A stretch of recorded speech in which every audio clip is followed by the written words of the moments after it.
தமிழ் நேயர்களுக்கு வணக்கம். நம்மோடு உரையாட ஊடகவியலாளர் திரு கேப்ரியல் இணைந்திருக்காங்க. வாங்க பேசலாம். அதுக்கு முன்பாக நம்ம தொடர்ந்து வைக்கக்கூடிய ஒரு கோரிக்கை தான், சப்ஸ்கிரைப் பண்ணிட்டு வீடியோ பாருங்க அப்படின்னு சொல்லிட்டு இருக்கோம். நம்மளுடைய கோரிக்கை ஏற்று தொடர்ந்து பெரிய ஆதரவை நீங்க கொடுத்துட்டு இருக்கீங்க. பெரிய நன்றிகள். வாங்க வீடியோக்குள்ள போலாம். வணக்கம். வணக்கம். ஹாலிவுட்ல இன்னைக்கு ஒரு பரபரப்பான ஒரு சூழல். ராப் ரெய்னர் அப்படின்ற இயக்குனர் மற்றும் நடிகரும் அவரு. ஸோ அவர் அவருடைய மகனே கொலை பண்ணியிருக்காரு அப்படின்ற ஒரு விஷயம் பரபரப்பா ஹாலிவுட்ல போயிட்டு இருக்கு. அவர் மட்டும் இல்லாம அவருடைய மனைவி, அதாவது தாய் தந்தை ரெண்டு பேரையுமே போதையில இருந்த மகன் கொண்டு இருக்காரு அப்படின்றதான் செய்தி. ஸோ எப்படி பாக்குறீங்க? ஹாலிவுட்ல ஒரு போதை கலாச்சாரம் இருக்கு, ஒரு மாஃபியா இருக்கு அப்படின்ற மாதிரியான ஒரு விஷயமும் பேசப்படுது. எப்படி பாக்குறீங்க? அதான் நீங்க சொன்ன மாதிரி இப்ப முக்கியமான ஒரு டைரக்டர் கொல்லப்பட்டிருக்கார். அவரோட மகனே அதை செஞ்சிருக்கலாம் அப்படின்ற மாதிரியும் சொல்லப்படுது. ஸோ இது சீரியஸான ஒரு விஷயம். அதை தாண்டி நம்ம இதை பேசுறதுக்கான காரணம் என்னன்னா, நீங்க சொன்னது போல இன்னொரு ஆங்கிளும் இருக்கு. ஹாலிவுட்ல இந்த போதை கலாச்சாரம் இருக்கா, அது குளோரிஃபை பண்ணப்படுதா, இந்த மாதிரியான ஆங்கிள் இருந்தும் நம்ம இதை பார்க்கலாம். ஸோ அந்த ஆங்கிள் இருந்துலாம் நம்ம பேசலாம். முதல்ல ராப் ரெய்னரை பொறுத்தளவுல எனக்கு பர்சனலா ரொம்ப பிடிச்ச ஒரு டைரக்டர். வென் ஹாரி மெட் சாலி அப்படின்ற ஒரு படம் இருக்கு, 80s வந்த படம். ரொம்ப அற்புதமான படம். சில மூவிஸ்லாம் பார்த்தோம்னா ரொம்ப ஃப்ரெஷ்ஷா இருக்கும்ல, இது வரைக்கும் வராத ஒரு டிஃப்ரெண்டான படமா இருக்கும், ஒரு புது ட்ரெண்டை செட் பண்ணும்ல. அந்த மாதிரி அந்த வென் ஹாரி மெட் சாலி அப்படின்ற அந்த படம் ரிலீஸ் ஆகும்போது டிஃப்ரெண்டான ஒரு ஒரு விதமான ஒரு ஃப்ரெஷ்ஷான ஒரு அப்ரோச் அது செட் பண்ணுச்சு. பில்லி கிறிஸ்டல் அப்படின்ற ஒரு ஆக்டரை அதுல முக்கியமான லீட் ரோல் பிளே பண்ண வச்சிருப்பாரு. அதே மாதிரி மெக்ரைன் ஒரு முக்கியமான ஒரு ஆக்ட்ரஸும் அதில் நடிச்சிருப்பாங்க. பில்லி கிறிஸ்டல் பார்த்தோம்னா கடைசி வரைக்கும் பாப் ரெய்னரோட ரொம்ப க்ளோஸா இருந்த ஒரு ஆக்டர். இந்த சம்பவம் நடந்ததுக்கு அப்புறம் பாப் ரெய்னரோட மகள் அங்க பாக்குறாங்க, இந்த மாதிரி ஒரு மோசமான சம்பவம் நடந்திருக்கு அப்படின்னு தெரிஞ்சுக்கிறாங்க. அதுக்கப்புறம் பில்லி கிறிஸ்டலுக்கு தான் அவங்க ஃபோன் பண்ணியிருக்காங்க. ஸோ அந்த அளவுக்கு அவங்க ரெண்டு பேரும் க்ளோஸா இருந்திருக்காங்க. ஸோ இந்த வென் ஹாரி மெட் சாலி அப்படின்ற அந்த படம் பார்த்தோம்னா ரொம்ப அற்புதமான படம். அதே மாதிரி பக்கெட் லிஸ்ட் அப்படின்ற ஒரு மூவி ரிலீஸ் ஆச்சு, ப்ராப்ளி ஒரு 10 years இருக்கும். அதுவும் நல்ல ஒரு மூவி. அப்புறம் ஃபியூ குட் மென் அப்படின்ற ஒரு படத்துல பார்த்தோம்னா டாம் க்ரூஸை வச்சு பண்ணியிருப்பாரு, அதுவும் நல்ல ஒரு படம். ஸ்டாண்ட் பை மீன் ஒரு படம் இருக்கும், அதுவும் ஒரு பழைய படம் தான், இப்பயும் நெட்ஃபிளிக்ஸ்லாம் இருக்கு. ரொம்ப சூப்பரான படம் அது. சின்ன பசங்களை வச்சு எடுத்திருப்பாரு, ரொம்ப அற்புதமா எடுத்திருப்பாரு. அப்புறம் பீயிங் சார்லின்னு நினைக்கிறேன், பீயிங் சார்லி அப்படின்ற அந்த படம் பார்த்தோம்னா அவரோட மகனை பேஸ் பண்ணி எடுத்த படம். எப்படி அவரோட பையன் ட்ரக் அடிக்ஷன்ல இருந்து மீண்டு வராரு, என்ன மாதிரியான சேலஞ்சஸ் எல்லாம் ஃபேஸ் பண்றாரு, அவங்க ஃபேமிலி என்ன மாதிரியான சேலஞ்சஸ் எல்லாம் ஃபேஸ் பண்றாங்க, அதெல்லாம் பேஸ் பண்ணி பீயிங் சார்லி அப்படின்ற ஒரு படத்தையும் அவரு ரிலீஸ் பண்றாரு. ஸோ எல்லாருக்கும் ஓரளவுக்கு தெரியும் நிக் ரெய்னர்ல அவரோட பையன் பேரு. ஸோ நிக் ரெய்னர் ட்ரக் அடிக்ஷன்ல மாட்டிட்டு இருக்காரு, நிறைய பிரச்சனைகள் அவருக்கு இருக்கு அப்படின்றது ஹாலிவுட் வட்டாரங்கள்ல எல்லாருக்குமே தெரியும். ஏன்னா பீயிங் சார்லி அப்படின்ற அந்த படத்தையும் அவரு செய்திருந்தார், டைரக்ட் பண்ணியிருந்தார். ஸோ இவரு ராப் ரெய்னரை பொறுத்தளவுல ஒரு லெஜெண்டரி டைரக்டர்னு அவரை சொல்லலாம். என்னை பொறுத்தளவு ஒரு முக்கியமான ஒரு டைரக்டர் தான். நான் சொன்ன மாதிரி ஆக்டரும் கூட நிறைய படங்கள் நடிச்சிருக்காரு. பட் டைரக்ஷன்ல தான் ரொம்ப ஃபேமஸ். ஆக்டிங்கை பொறுத்தளவுல உல்ஃப் ஆஃப் வால் ஸ்ட்ரீட்ல எல்லாம் ஒரு ரோல் பிளே பண்ணிருக்காரு. ஜோர்டன் பெல்ஃபோர்டோட அப்பாவா வருவார். நல்ல இன்ட்ரெஸ்டிங்கான நிறைய சீன்ஸ் எல்லாம் அவர் நடிச்சிருப்பாரு. ஸோ சில முக்கியமான இந்த மாதிரியான ரோல்ஸ்லயும் பிளே பண்ணிருக்காரு. இன்ஃபேக்ட் இந்த நியூஸ் வருது இல்ல, ராப் ரெய்னர் கொல்லப்பட்டிருக்கார் அப்படின்னு செய்ததுக்கு அப்புறம் ஜோர்டன் பெல்ஃபோர்ட் ஒரு வீடியோவை ஷேர் பண்றாரு. ராப் ரெய்னர் என்ன பண்றாரு, ஜோர்டன் பெல்ஃபோர்டோட நிஜமான அப்பா ரொம்ப கவலைகரமான நிலையில இருக்காரு, அவரு இறந்துருவார் அப்படின்ற ஒரு சூழல்ல இருக்கு. அப்போ ஒரு வீடியோ அனுப்புறாரு, இந்த மாதிரி சீனியர் பெல்ஃபோர்டுக்கு ஒரு வீடியோ அனுப்புறாரு ராப் ரெய்னர். இந்த மாதிரி நான் உங்க ரோலை நான் சினிமாவில் பிளே பண்ணேன், I am very honoured, so பார்த்துக்குங்க உடம்பு அப்படின்ற மாதிரி வீடியோ அனுப்புறாரு. அந்த வீடியோவை இப்போ ஜோர்டன் பெல்ஃபோர்டு ஷேர் பண்ணியிருந்தார். ஸோ அந்த வகையில் ஒரு நல்ல ஒரு பிளசண்டான ஒரு இண்டிவிஜுவலும் கூட. அப்புறம் முக்கியமா ஒரு லிபரல், ட்ரம்ப்புக்கு எதிரான ஒரு டெட் அகெயின்ஸ்ட் ட்ரம்ப், ட்ரம்ப்பை வெறித்தனமா அப்போஸ் பண்ண ஒரு மனிதர். ஸோ பிரசிடென்டா இருக்கிறதுக்கான எந்த குவாலிஃபிகேஷனும் இல்லாத ஒரு மனிதர் ட்ரம்ப்னு அவரு விமர்சிச்சிருக்காரு. அதே போல ட்ரம்ப்புக்கு சில மென்டல் இஷ்யூஸ் இருக்கு அப்படின்ற விஷயங்களை சொல்லியும் ட்ரம்ப்பை விமர்சிச்சிருக்காரு. அப்புறம் ட்ரம்ப்புக்கு எதிராக நிறைய கேம்பெயின் பண்ணவர், ட்ரம்ப்புக்கு எதிராக நிறைய ஃபண்ட்ஸை ரைஸ் பண்ணவர், ட்ரம்ப்புக்கு எதிராக நிறைய ஃபண்ட்ஸை செலவழிச்ச ஒரு மனிதரும் கூட. ஏன்னா இவர் சாதாரண மனுஷன் கிடையாது, ஒரு இன்ஃப்ளூயன்ஷியலான ஒரு டைரக்டர். அது போக இவர் ஒரு முக்கியமான ஒரு ப்ரொடக்ஷன் கம்பெனிலையும் இவர் ஒரு முக்கியமான எக்ஸிக்யூட்டிவா இருந்திருக்காரு. கேசல் ராக் என்டர்டெயின்மெண்ட் நினைக்கிறேன். கேசல் ராக் என்டர்டெயின்மெண்ட் நிறைய முக்கியமான படங்களை ப்ரொடியூஸ் பண்ணிருக்காங்க. கிரீன் மைல்னு ஒரு படத்தை ப்ரொடியூஸ் பண்ணிருக்காங்க. சாங்ஷாங் ரெடம்ஷனை ப்ரொடியூஸ் பண்ணாங்க. அந்த படத்துல அந்த ப்ரொடக்ஷன் ஹவுஸ் தான் பண்ணாங்க. ஸோ அந்த ப்ரொடக்ஷன் ஹவுஸ்லயும் இவர் ஒரு முக்கியமான ரோல் கொஞ்ச நாள் பிளே பண்ணார். ஸோ அப்போ அவருக்கு நிறைய இன்ஃபுளுன்ஸ் இருக்கும். ஹாலிவுட்லயும் இன்ஃபுளுன்ஸ் இருக்கும், ஃபினான்ஷியலா நிறைய முதலாளிகளோடய ஒரு கான்டாக்ட் இருக்கும். ஸோ இந்த ஃபுல் ஸ்ட்ரென்த்தை யூஸ் பண்ணி ட்ரம்ப்பை டார்கெட் பண்ணாரு. ஸோ அந்த வேலை ட்ரம்ப்புக்கு இவர் மேல பெரிய கோவம்.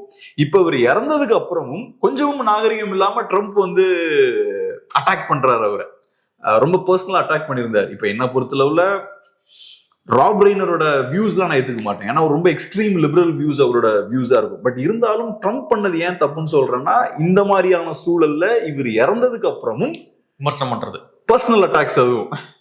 ஸோ அந்த வகையில பாருங்க, அந்த சொசைட்டி அங்கே எவ்வளவு போல்ரைஸா இருக்குன்னு பாருங்க. யூஎஸ் சொசைட்டி ரொம்ப போல்ரைஸ்டா இருக்கு. ஸோ அதனால இந்த டெத்துன்றது பார்த்தோம்னா எனக்கு கொஞ்சம் சர்ப்ரைசிங்கா இருந்தது. எனக்கு பிடிச்ச ஒரு டைரக்டர் அவரு இறந்திருக்கார். ரெண்டாவது, ட்ரக் அடிக்ஷன் அப்படின்ற அந்த விஷயம் ஒரு மனிதனை எப்படி மாத்துதுன்னு பாருங்க. அவரோட பையன் அவரையும் அவரோட ஒய்ஃபையும் கொல்றாரு. அதாவது அப்பாவையும் அம்மாவையும் அவரு கொல்றாரு. இது சாதாரண ஒரு விஷயமே கிடையாது. நான் சில நாட்களுக்கு முன்னாடி இந்த ஒரு இன்ஸ்டால ஒரு இன்ஃப்ளூயன்சரோட வீடியோ பார்த்துட்டு இருந்தேன். அந்த இன்ஃப்ளூயன்சர் என்ன பண்ணுவார்னா, வீடு இல்லாம இருப்பாங்கல்ல, அவங்ககிட்ட போய் பைட் எடுப்பார். எப்படி நீங்க இந்த மாதிரி ஹோம்லெஸ் ஆனீங்க, உங்க லைஃபை எப்படி தொலைச்சிங்க, இந்த மாதிரி ஒருத்தவங்க ஒன்று சொல்லுவாங்க. எனக்கு இந்த மாதிரி ஆயிடுச்சு, நான் ஒர்க் பண்ணிட்டு இருந்தேன், அப்புறம் எனக்கு கொஞ்சம் லைட்டா மெடிக்கல் இஷ்யூஸ் வந்தது, அதுக்கப்புறம் என்னால் மீண்டு வர முடியல. சிலவங்க நான் ட்ரக் அடிக்ஷன்ல மாட்டிக்கிட்டேன், அதனால மீண்டு வர முடியல. அது ஒருத்தர் சொல்றாரு, நான் ஹெராயின் அடிக்ஷன்ல மாட்டிக்கிட்டேன், அதுக்கப்புறம் பார்த்தோம்னா என்னோட குழந்தைகள் என்னோட ஒய்ஃப்லாம் என்னை விட்டு போயிட்டாங்க, அதுக்கப்புறம் என்னோட ஃபேமிலிக்கு எதிராகவும் நான் திரும்பிட்டேன், அவங்களுடைய என்னால் இருக்க முடியல, அவங்களுக்கு எதிராக சண்டை போடுற இந்த விஷயங்கள்லாம் பண்ண ஆரம்பிச்சிட்டேன். ஏன்னா பணம் வேணும், அது நீங்க நச்சரிக்க ஆரம்பிப்பீங்க, சிக்கல்லாம் வரும். அதெல்லாம் சொல்லிட்டு கடைசி ஒரு விஷயம் சொன்னார். ஸோ இந்த ஹெராயின்ற ஒரு விஷயம் பார்த்தோம்னா, ஒரு மனிதனை சொந்த ஒய்ஃபுக்கு எதிராக, சொந்த பிள்ளைங்களுக்கு எதிராக, சொந்த குடும்பத்துக்கு எதிராகவே திருப்பிடும் அப்படின்ற ஒரு பாயிண்ட் அவர் சொல்றாரு. ஏறக்குறைய அந்த விஷயம் தான் இல்ல. அடிக்ஷன் பார்த்தோம்னா ஒரு மனிதனை எக்ஸ்ட்ரீமா எந்த லெவலுக்கு போய்க்குது பாருங்க. இப்போ ஹாலிவுட்ல வந்து மது அதெல்லாம் தாண்டி அடுத்தடுத்த நிலைக்கு போயிடுச்சு போதை. மதுன்றது வந்து சாமானியர்களுக்கான ஒரு போதை பொருள்.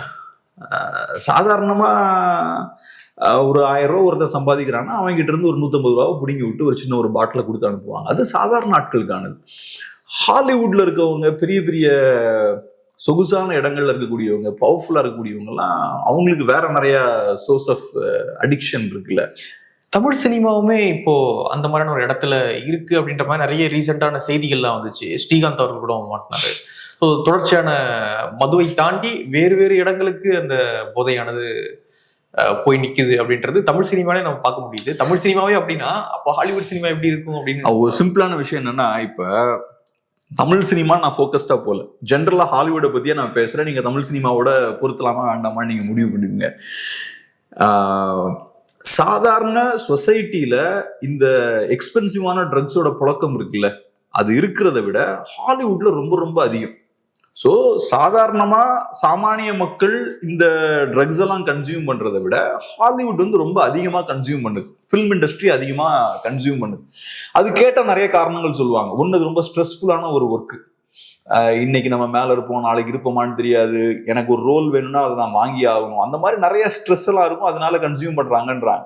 ரெண்டாவது சொல்றது என்னன்னா, சில நேரங்களில் சில ஸ்டார்ஸ் மேல இருப்பாங்க, ஆனா மேலே இருக்க முடியாது. ஒரு 10 வருஷம் நீங்க மேல இருந்தீங்கன்னா அடுத்து கீழே இறங்குவீங்க. கீழே இறங்கும் போது உங்களுக்கு அந்த ஃபேம் இருக்காது. அப்ப நீங்க உங்களுக்கு ஒரு வெறுமை இருக்கும். நமக்கு நேத்து கிடைச்ச அந்த ஃபேம் இன்னைக்கு கிடைக்கல அப்படின்ற அந்த வெறுமை இருக்கும்போது அதை காம்பன்சேட் பண்ணி நீங்க என்ன பண்றீங்க, ட்ரக்ஸை வந்து கன்சியூம் பண்ண ஆரம்பிக்கிறீங்க.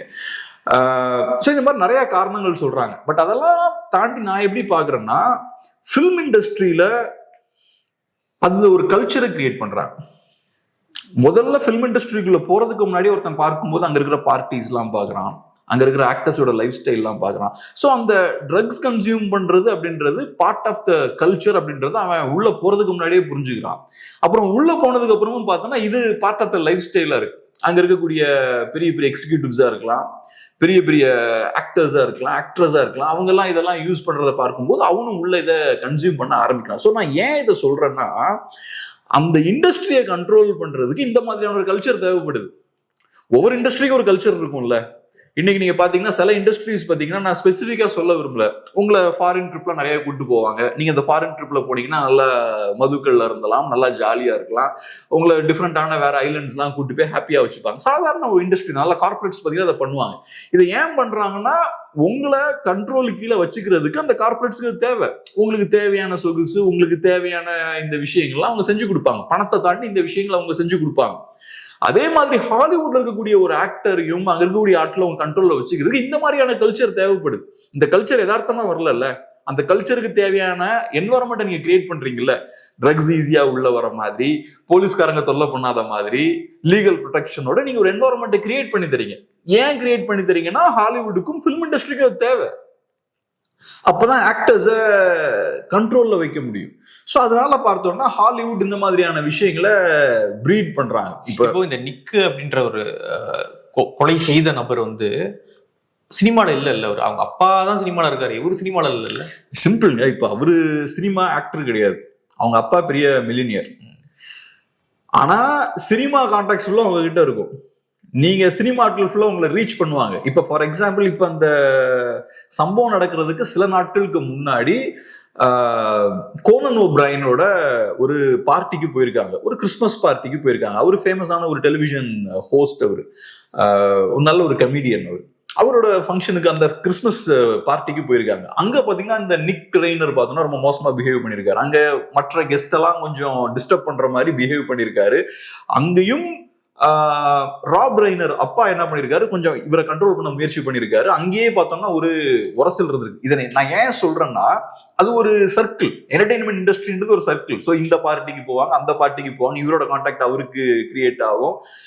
இவரு நிக் ரெய்னர் வந்து பெரிய ஆக்டரா இல்லைனாலும் ஒரு ஆக்டர் இருக்கக்கூடிய ரிசோர்ஸ்லாம் அவர்கிட்ட இருக்கும்ல. அவங்க அப்பா பெரிய பணக்காரர் அவரு. சோ நிக் ரெய்னரை வீட்டு விட்டுலாம் வெளில அனுப்பியிருக்காங்கன்னு நினைக்கிறேன். ஏன்னா ஹி வாஸ் ஹோம்லெஸ்லாம் நான் படிச்சேன். ஒரு பாயிண்ட் வரைக்கும் அவர் ஹோம்லெஸ்ஸா இருந்தார் அப்படின்லாம். அது கரெக்ட் தான். யூஸ்வலா அந்த மாதிரி ஹெராயின் அடிக்ஸாலாம் ஒருத்தர் மாறிட்டாங்கன்னா அவன் கேட்கறதெல்லாம் கொடுக்க கூடாது. அவங்கள ஸ்ட்ரிக்டா ஒரு இடத்துல உட்கார வைக்கணும். நீ கிளீனா ஆயிட்டதுக்கு அப்புறம் வா அப்படின்ற இடத்துக்கு புஷ் பண்ணணும். ஸோ மேபி அந்த மாதிரி விஷயங்கள்லாம் செஞ்சிருக்கலாம். பட் இங்க பாயிண்ட் என்னன்னா, அவருக்கு ரிசோர்ஸ் இருக்கு. அவருக்கு ஒரு பெரிய ஒரு ஃபேமிலி பேக்ரவுண்டோட இருக்காரு. அவரு அடிக்டா நீங்க மாத்தினீங்கன்னா அவர்கிட்ட இருந்து பணத்தை நீங்க கரண்ட் எடுக்கலாம். அந்த ஆப்பர்ச்சுனிட்டி நிறைய பேர் யூஸ் பண்ணுவாங்கல்ல அந்த இண்டஸ்ட்ரிக்குள்ள. அந்த விஷயம் இருக்கு. அதனாலதான் நீங்க கேர்ஃபுல்லா பாத்தீங்கன்னா, ஹாலிவுட்ல முக்கியமான செலிபிரிட்டிஸோட குழந்தைகள் பார்த்தோம்னா ஏகப்பட்ட பேர் ட்ரக் அடிக்ட்ஸ். பார்த்தா நீங்க அசந்து போயிருவீங்க. பெரிய ஆக்டர்ஸ் நிறைய பேரோட குழந்தைகள் பார்த்தா drug addicts. Michael Douglas, Tom Hanks, Robert Downing Junior, Jackie Chan, Ozzy Osbourne, Jon Bon Jovi, Ryan O'Neal, Nicolas Cage, Bruce Willis, Demi Moore. Bruce வெல்லஸும் டெமி மோருக்கும் சேர்ந்து பிறந்த ஒரு டாக்டரும் பார்த்தோம்னா ட்ரக் அடிக்ட் போல. அது போக மார்லன் பிராண்டோ, கர்க் டக்ளஸோட பையன் தான் மைக்கேல் டக்ளஸ். மைக்கேல் டக்ளஸோட பையன் வந்து ஒரு ட்ரக் அடிக்ட். இவங்க எல்லாமே பாத்தீங்கன்னா பெரிய ஆக்டர்ஸ்ங்க. நான் இது முக்கியமான ஆக்டர்ஸோட மகள்களை பத்தி மட்டும்தான் நான் போட்டிருக்கேன். இவங்க எல்லாமே பெரிய டாப் ஆக்டர்ஸ். நான் சொன்ன மாதிரி கர்க் டக்ளஸ் எல்லாம் பார்த்தோம்னா ஒரு காலத்துல பெரிய லீடிங் ஆக்டர். ஸ்பார்டகஸ் படம்லாம் நீங்க கேள்விப்பட்டிருப்பீங்க. ஸ்பார்டகஸ்லாம் அவர் தான் ஆக்ட் பண்ணாரு. 60s, அது 50s, 60s, அது ஒரு மேசிவ் மூவி. அதெல்லாம் மைக்கேல் டக்ளஸும் முக்கியமான ஒரு ஆக்டர். டாம் ஹாங்க்ஸ் ஒரு top actor. Robert Downing junior நமக்கு தெரியும், என்ன படம் பண்ணாரு, அந்த ஷெர்லாக் ஹோம்ஸ்லாம் பண்ணாரு. அப்புறம் இன்னொன்னு ஃபேமஸா பண்ணாரு, அது என்ன படம், அந்த சயின்ஸ் ஃபிக்ஷன் மூவி டிரான்ஸ்ஃபார்மர்ஸ் இல்ல, அது ஒரு ரோபோட்லாம் வருமேங்க, அது எனக்கு மறந்து போச்சு பாருங்க. அது ஏதோ ஒண்ணு, அந்த மூவி பண்ணாரு. ஜாக்கி ஜான் நம்ம சொல்லவே வேண்டாம். சோ இந்த முக்கியமான ஆக்டர்ஸோட பசங்க எல்லாமே டார்கெட் பண்ணப்படுறாங்க. அப்ப அது காரணம் என்ன? இவங்க ஏதோ ஒரு சர்க்கிளுக்குள்ள போறாங்க. அப்ப பாக்குறாங்க, சுத்தி இருக்கவங்க எல்லாம் பார்ப்பான்ல, டீலர்ஸ் எல்லாம் இருப்பான்ல, பார்ப்பான் நம்மளோட மார்க்கெட் எதுன்னு பார்ப்பான். ஸோ ஒரு பெரிய ஒரு ஆக்டர் இருக்காரு, ஆக்டரோட பசங்க அவங்க இந்த சர்க்கிளுக்குள்ள வராங்க. ஸ்டார் ஆகணுன்ற விருப்பமும் இருக்கும், கையில பணமும் வச்சிருப்பாங்க. ஸோ அவங்க ஏதோ ஒரு வகையில இவங்க யூஸ் பண்ணி அவங்ககிட்ட இருந்து பணத்தை கறந்து இந்த மாதிரியான வேலைகள் பார்க்க வைக்கிறது. ஸோ அவங்க லைஃப் ஃபுல்லா வேஸ்ட் பண்ணிட்டு இருக்காங்க. இது ஒரு சைடு. இதே மாதிரி பாத்தீங்கன்னா நிறைய ஹாலிவுட் ஸ்டார்ஸோட குழந்தைகள் எடுத்துக்கிட்டோம்னா அவங்க வந்து அவங்களோட டிரான்ஸ்ஜெண்டரா இருக்காங்க, அப்புறம் நான் பைனரியா அவங்கள அடையாளப்படுத்திருக்காங்க. ஸோ அவங்களோட ஜெண்டர் ப்ரோனவுன்ஸ் எல்லாம் மாத்திருக்காங்க. இதுவும் பார்த்தோம்னா நிறைய நடக்குது. இது தவறுன்னு நான் சொல்ல வரல, அவங்களோட விருப்பம். ஒருத்தங்களுக்கு அவங்களோட ஜெண்டர் ப்ரோனோனை மாத்தணும்னு நினைச்சுன்னா அவங்க மாத்திக்கலாம். நான் டிஃப்ரெண்டா என்ன உணர்றேன் அப்படின்னா அது அவங்களோட விருப்பம். ஆனா இங்க ஹாலிவுட்ல அதுல நிறைய நடக்குது. ஃபார் எக்ஸாம்பிள் சார்ல்ஸ் தியரனோட ஒரு ஃபேமஸான ஆக்ட்ரஸ், அவங்களோட பையனை பத்தி பேசும்போது என்ன சொல்றாங்க, 3 வயசுல என்னோட பையன் ஐம் நாட் அ பாய்ன்னு சொல்லிட்டாங்க. அவரு 3 வயசுல ஐம் நாட் அ பாய்ன்னு சொல்லிட்டாங்க அப்படின்னு. 3 வயசுல அந்த குழந்தை என்ன தெரியும்? ஸோ 3 வயசுல அந்த குழந்தை அதை சொல்லி தன்னை வேற மாதிரி உணர்றேன்னு சொன்னா அப்ப அந்த இண்டஸ்ட்ரியில ஏதோ தப்பு இருக்குன்னு எனக்கு தோணுது. ஸோ அந்த இண்டஸ்ட்ரியில ஏதோ சீரியஸான சிக்கல் இருக்கு. இதெல்லாம் புஷ் பண்றதுக்கு அங்க ஒரு மெக்கானிசம் இருக்கு அப்படின்ற மாதிரி தான் பாக்குறேன். ஏன்னா நார்மல் சொசைட்டி நடக்கிறத விட இங்க அதிகமா நடக்குது. இதுல பார்த்தீங்கன்னா பொலிட்டிக்கலா பெரிய லெக்சர் பண்ணுவானுங்க, சொசைட்டி இப்படி இருக்கணும்பானுங்க, டிக்டேட்டர்ஷிப்புமானுங்க, அச்சா புச்சான்னு ஏகப்பட்ட விஷயம். என்வரன்மெண்டலிசம் பத்தி பேசுவாங்க, ஃபெமினிசம் பேசுவானுங்க, அச்சா புச்சான்னு எல்லா இசம்ஸ் பத்தியும் பேசுவாங்க. கோல்டன் குளோப் அவார்ட்ல ஒருத்தர் என்ன ஆச்சு, ஒரு ஃபேமஸான ஒரு கெமிடியன், அவர் பேர் கூட எனக்கு மறந்துருச்சு, த இன்வென்ஷன் ஆஃப் லையிங்னு ஒரு அழகான ஒரு படம் பண்ணியிருப்பாரு. சூப்பரான படம் அது. அந்த படத்துல முக்கியமான ரோல், ரொம்ப ஃபேமஸான ஒரு கமெடியன். அவர் பேசும்போது ஹாலிவுட் ஸ்டார்ஸை விட்டு வெளுத்திருப்பார். அது ஸ்கிரிப்டடானு எனக்கு தெரியல, ஆனா ஹாலிவுட் ஸ்டார்ஸை விட்டு வெளுன்னு வெளுத்திருப்பார். அதுல என்ன சொல்லுவாருன்னா, இன்னைக்கு சில பேர் அவார்ட்ஸ் எல்லாம் வின் பண்ணுவீங்க, அவார்ட் வின் பண்ணதுக்கு அப்புறம் பெரிய ஆள் மாதிரி ஸ்டேஜ்ல வந்து பொலிட்டிக்கல் லெக்சர் எல்லாம் பேசக்கூடாது. ஏன்னா உங்களுக்கு ஒண்ணுமே தெரியாது, உங்களுக்கு ரியல் லைஃப் பத்தி எதுவுமே தெரியாது. கிரேட்டா தம்பர்க் இருக்காங்கல்ல, அந்த என்வரன்மெண்டல் ஆக்டிவிஸ்ட் சின்ன பொண்ணு, அந்த சின்ன பொண்ணு ஸ்கூலுக்கு போனாலும் கூட நீங்களா ஸ்கூலுக்கு போயிருக்க மாட்டீங்க. ஸோ அதனால வந்தோமா, அவார்டை வாங்கினோமா, கடவுளுக்கும் ஏஜென்ட்டுக்கும் நன்றி சொன்னோமா போனோமான்னு தேவையில்லாத சோசியல் மெசேஜ் எல்லாம் கொடுக்கக்கூடாது அப்படின்னு அவரு சொல்லுவார். இவங்களாம் அந்த லெவல் ஆட்கள் தான். பட் இருந்தாலும் அதனாலதான் இவங்க லைஃப் இவ்வளவு சிக்கல்ல இருக்கு. அவங்க குழந்தைங்க பாத்தீங்கன்னா இந்த சிக்கல்ல மாட்டிக்கிறாங்க, ஏகப்பட்ட குழப்பங்கள். அவங்களும் நிறைய ட்ரக் அடிக்ஸா இருக்காங்க, நிறைய ஆக்டர்ஸும் ட்ரக் அடிக்ஸா இருக்காங்க. இந்த சிக்கல்கள்லாம் இருக்கு. இது போக இந்த சோசியல் மெசேஜ் எல்லாம் கொடுக்குற விஷயமும் இருக்கு. ஸோ அதனால ஹாலிவுட் இண்டஸ்ட்ரின்றத பொறுத்தளவுல அங்க ஒரு மெக்கானிசம் இருக்கு. அங்க இருக்கக்கூடிய மனிதர்களை ஒரு கண்ட்ரோல் கீழே வைக்கிறதுக்கு ஒரு சிஸ்டம் இருக்கு. அது நிறைய என்ன சொல்றது பாதிப்புகளை ஏற்படுத்துது. இந்த விக்டிம்ஸ்லாம் நம்ம பார்க்கறோம்ல, இதெல்லாம் அதோட பாதிப்புன்னு நம்ம சொல்லலாம். ஒரு எக்ஸாம்பிள் சொல்றேன், ஜோர்டன் பீட்டர்சன் பத்தி நான் எப்பவும் பேசுவேன்ல, அவர் ஒரு பேட்டியில சொல்லுவார், எலிகளை நார்மல் என்வரன்மெண்ட்ல நீங்க வச்சிருந்தீங்கன்னா கொக்கைனுக்கு அடிக்ட் ஆகாதான். ஆனா எலிகளை ஐசோலேட் பண்ணி ஒரு கூட்டுல அடைச்சிங்கன்னா கொக்கைனுக்கு அடிக்ட் ஆகும். நார்மல் என்வரன்மெண்ட்ல மற்ற எலிகளோட நீங்க விட்டு மிக்ஸ் ஆக விட்டீங்கன்னா கொக்கைனுக்கு அடிக்ட் ஆக மாட்டாங்க. ஸோ அது காட்டக்கூடிய விஷயம் என்ன, சில டிஃப்ரெண்டான ஐசோலேட்டட் என்வரன்மெண்ட்ல வைக்கும் போது அடிக்ட் ஆகுது. ஸோ மனிதர்களும் அதே மாதிரி தான். சில என்வரன்மெண்ட்ல வைக்கும் போது, இயற்கைக்கு புறம்பான சூழல்ல நீங்க மனிதர்களை வைக்கும் போது அவங்க ட்ரக்ஸ்லாம் அடிக்ட் ஆவாங்க. இப்போ ஒருத்தனுக்கு போதைப் பொருள் தேவைப்படுதுன்னா வேற ஏதாவது வெறுமை இருக்கு அவனுக்கு, நீங்க அதனால வெறுமனே அந்த போதைப் பொருளை அவன்கிட்ட இருந்து பறிக்கிறதன் மூலமா நீங்க அவனை சரி பண்ணிட முடியாது. அதையும் தாண்டி அவனுக்கு உள்ளுக்குள்ள என்ன பிரச்சனை இருக்கு, அவனோட வெறுமை என்ன, அதை நீங்க முதல் பூர்த்தி பண்ணணும். ஸோ அந்த சிக்கலும் இருக்கு. இந்த இண்டஸ்ட்ரியில அதான் பிரச்சனைன்னு பாக்குறேன். அந்த என்வரன்மெண்ட், இண்டஸ்ட்ரி கிரியேட் பண்ற என்வரன்மெண்ட் இருக்கு பாருங்க, அது போதைப் பொருட்களுக்கு ஃபேவரபிளான ஒரு என்வரன்மெண்டா இருக்கு. ஸோ அதனால இந்த மாதிரியான விஷயங்கள் நிறைய நடக்குது, நிறைய விக்டிம்ஸ் கிரியேட் ஆகுறாங்க. நம்ம பாக்குறோம் பெரிய பெரிய ஸ்டார்ஸ் மட்டும் நம்ம பாக்குறோம், இதை தாண்டி பெரிய ஸ்டார்ஸும் ஆகாம லைஃபை தொலைச்சும் ஏகப்பட்ட பேர் இருப்போம். அதே போல வந்து இன்னொரு வீடியோ பார்த்தா, அதுல வந்து ஜாம்பி சிட்டி அப்படின்னு அமெரிக்கால ஒரு பகுதி இருக்கும். அதுல வந்து முழுக்கவே வந்து போதை மருந்து அருந்திக்கிட்டு இருக்க மாதிரியான ஆட்கள் தான் இருக்காங்க. அந்த வீடியோ பார்க்கும்போதே இப்படி ஒரு சிட்டி வேற இருக்கா அமெரிக்கால அப்படின்ற மாதிரி இருக்கு. இன்னொரு பக்கம் வந்து வெனின்சுலால இருந்து நம்மளுக்கு போதைப் பொருள் வருது அப்படின்னு சொல்லிட்டு ட்ரம்ப் அவர்கள் வெனின்சுலாவை டார்கெட் பண்ணக்கூடிய ஒரு விஷயமும் நடந்துகிட்டு இருக்கு. அமெரிக்கா நம்ம பாக்குறது மாதிரி இல்லாம வேற ஒரு டார்க்கான ஒரு ஏரியாவும் அங்க இருக்கா? எப்படி இப்ப இல்ல, எப்பவுமே அப்படிதான். வியட்நாம் வார் நடக்கும் போதெல்லாம் என்ன ஆயிடுச்சு, இவங்க இந்த ட்ரக் மாஃபியாலாம் என்ன பண்ணாங்க, அந்த சைட்ல இருந்து வியட்நாம் வழியா டெட் பாடிஸ் எல்லாம் வரும்ல, சோல்ஜர்ஸோட பாடிஸ் எல்லாம் வரும் இல்லையா, அது வழியா ட்ரக்ஸ் எல்லாம் ஸ்மகிள் பண்ணி அமெரிக்காவுக்குள்ள கொண்டு வந்துட்டானுங்க. யாரும் யோசிக்க மாட்டாங்கல்ல, சவப்பெட்டிக்குள்ள ட்ரக்ஸ் இருக்குன்னு எவனும் யோசிக்க மாட்டான். அது வழியாலாம் உள்ள இறக்கிட்டாங்க. அதுக்கான காரணம் என்னன்னா, அமெரிக்கா பெரிய மார்க்கெட், அங்க பையிங் கெப்பாசிட்டி இருக்கு. உள்ளதுலயே உலகத்திலேயே அதிக பையிங் கெப்பாசிட்டி உள்ள மக்கள் அமெரிக்கன்ஸ் தான். ஸோ கையில நிறைய பணம் வச்சிருக்கான். ஸோ எக்ஸ்பென்சிவான ட்ரக்ஸை விற்கணும்னா பெஸ்ட் மார்க்கெட் யாரு? அமெரிக்கா தான். கொக்கைன் எடுத்துக்கிட்டீங்கன்னா 1 கிராம் கொக்கைன் 10,000 15,000 ரூபாய்வாங்க. இங்க நிறைய பேர் வாங்குவானா, அமெரிக்கால நிறைய பேர் வாங்குவானா. ஸோ அமெரிக்கா சூப்பரான மார்க்கெட். அதனால கொலம்பியால இருந்து அப்புறம் நம்ம வெனின்சுவேலால இருந்துலாம் ட்ரக்ஸ் போகணும்னா பெஸ்ட் மார்க்கெட் அதுதான். அவங்களுக்கு ஃபார்ச்சுனேட்லி அமெரிக்கா பக்கமும் இருக்காங்க அவங்க. ஸோ அதுதான் அவங்களுக்கு ப்ராக்டிக்கலான ஒரு மார்க்கெட்டா இருக்க முடியும். பிளஸ் ஏதோ ஒரு வகையில் அவங்க சிஸ்டமும் அதை அலோவ் பண்றாங்கன்னு நினைக்கிறேன். அந்த மக்களை ஒரு மாதிரி கண்ட்ரோல்ல வைக்கிறதும் உங்களுக்கு தேவை இருக்குன்னு நினைக்கிறேன். ட்ரக்ஸ் வந்து ஒரு மனுஷனை செயலற்று போய் ஒடுக்கிடும்ல, அவனை செயலற்ற ஒரு மனிதனா மாத்திரும். மதுவும் அந்த மாதிரி தானே. ஒருத்தன் நார்மலா யோசிக்கக்கூடிய இடத்துல தானே கேள்விகள்லாம் கேட்பான். ஒரு சரக்கு கொடுத்தீங்கன்னா என்ன, குடிச்சிட்டு அப்படியே அவன் பாட்டுக்கு ஓரமா உட்காந்துருவான். அப்போ ஒரு பிரச்சனையை நீங்க எலிமினேட் பண்றீங்களா? காலைல ஆனா ஒர்க் பண்றான், நைட் ஆனா குடிச்சிட்டு படுத்துறான், பிரச்சனையே இல்லை, எனக்கு வேலையும் நடக்குது, நைட் ஆனா பிரச்சனையும் இல்லை. நீ போய் உட்காந்து புக்கை படிச்சு யோசிச்சாதானே நீ என்கிட்ட வருவ. ஸோ அதனால அந்த கவர்மெண்ட்டுக்குமே அது தேவையா இருக்கும்னு நினைக்கிறேன். நீங்க சொன்ன அந்த ஜாம்பி அந்த இதெல்லாம் நானும் பார்த்திருக்கேன். அவங்க பார்த்தா ஒரு இடத்துல அப்படியே உட்காந்துருப்பாங்க, அந்த ட்ரக் எடுத்துக்கிட்டு அப்படியே ஸ்டில்லா அப்படியே உட்காந்துருப்பாங்க. அதுவும் தெருவுல உட்காந்து தெரு ஃபுல்லாவே ட்ரக் எடுக்கிறாங்க அப்படியே. ஆமா. ஸோ அந்த மாதிரிலாம் நிறைய பகுதிகள் இருக்கு. ஸோ அங்க மக்களுக்கு பையிங் கெப்பாசிட்டி இருக்கிறனால இந்த விஷயம் அங்க அதிகமா நடக்குது. ஏதோ ஒரு வகையில மேபி அவங்க என்கரேஜ் கூட பண்ணலாம் இந்த விஷயத்த. ஓகே, நிறைய விஷயங்களை மட்டும் பகிர்ந்துக்கிட்டீங்க. நன்றி. நன்றி.